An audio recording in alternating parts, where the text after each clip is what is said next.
નમસ્કાર, હું Gautamsinh Sudan checkpost લાઈવમાં આપનું સ્વાગત કરું છું.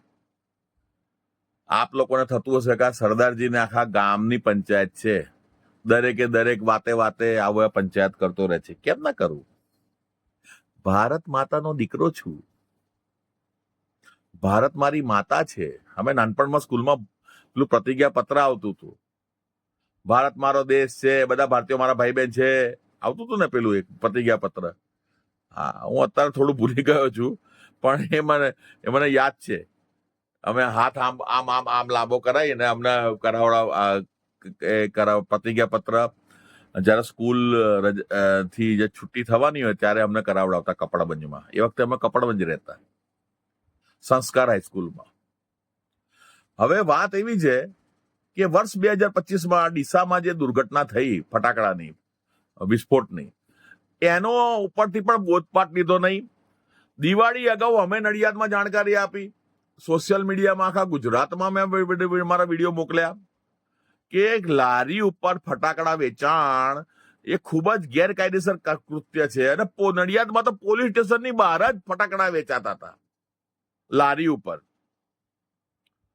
હવે એ બાબતના અનુસંધાનમાં મેં જાણકારી પણ આપી કે નડિયાદમાં અને ગુજરાતની અંદર અન્ય કોઈ જગ્યાએ જો આવી કોઈ નકલી ફેક્ટરીઓ હોય કે આવી તો કોઈ ફટાકડા વેચાતું હોય, ડીસાની ઘટના પછીની વાત છે, તો તે બાબતે કોણ કાર્યવાહી કરશે? કાર્યવાહી કરી ના કરી, આ લોકોએ એ વખતે નવું ખાલી શોધકામ કર્યું. જયારે ડીસાની ઘટના બની ત્યારે અહીં તપાસ કરીને, તહીં તપાસ કરીને, પેણે કરીને, અહીં કરીને, ઓય કરીને, કરી એમ બધું કર્યું. અને પછી છેવટે કપાડોમાં તો ધડાકો થઈ જ ગયો. એવું ને એવું અમદાવાદમાં બી રામોલમાં ધડાકો થઈ જ ગયો. એટલે પણ તમે તપાસ શું કરો છો મને તો એ જ નહીં ખબર પડતી.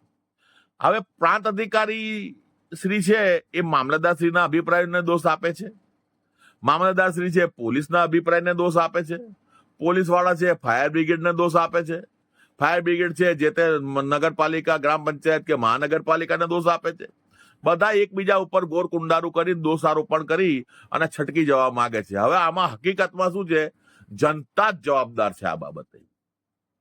તમે શા માટે લારી ઉપર ફટાકડા લો છો? ના લો, લેવાની ના પાડે તો નથી લેવી, દુકાનમાં લેવું છે. લાયસન્સદાર દુકાન વાળો હોય ત્યાંથી જ ફટાકડા લો. અને આ ટ્રાફિક જે પોલીસ છે ગુજરાતની, એમને નમ્ર વિનંતી કે તમે લારી ઉપર કેવી રીતે ફટાકડા એલાઉ કરી શકો વેચાણ માટે? બીજું બધું સમજ્યા, કપડા, વાસણ, ફ્રૂટ, આ બધું સમજ્યા, ફટાકડા લારી ઉપર વેચાણ? આ તમે જુઓ આ કપડવંતની ઘટનાને. હવે રસ્તા ઉપર લારીઓ ઉપર આવી રીતે ફટાકડા વેચાશે અને 100-200 માણસ મરી જશે, હળગી જશે, બફાઈ જશે, શેકાઈ જશે, ત્યારે તમે શાંતિ થશે?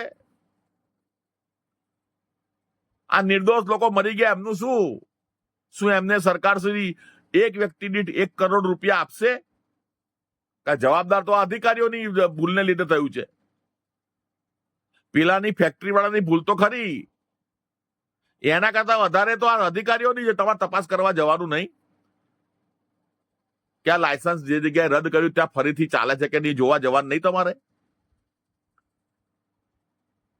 એટલે આ બાબત ખૂબ જ તપાસનો વિષય છે.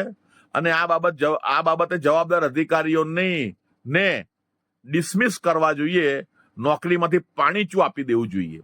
કારણ કે એ તો પોતાના ખિસ્સા ગરમ કરે છે, પણ ખિસ્સા ગરમ કર્યા પછી આવી ફેક્ટરીઓમાં ગરમી પહોંચે છે અને આગ લાગે છે, ધડાકા થાય છે ફટાકડાની નકલી ફેક્ટરીઓમાં.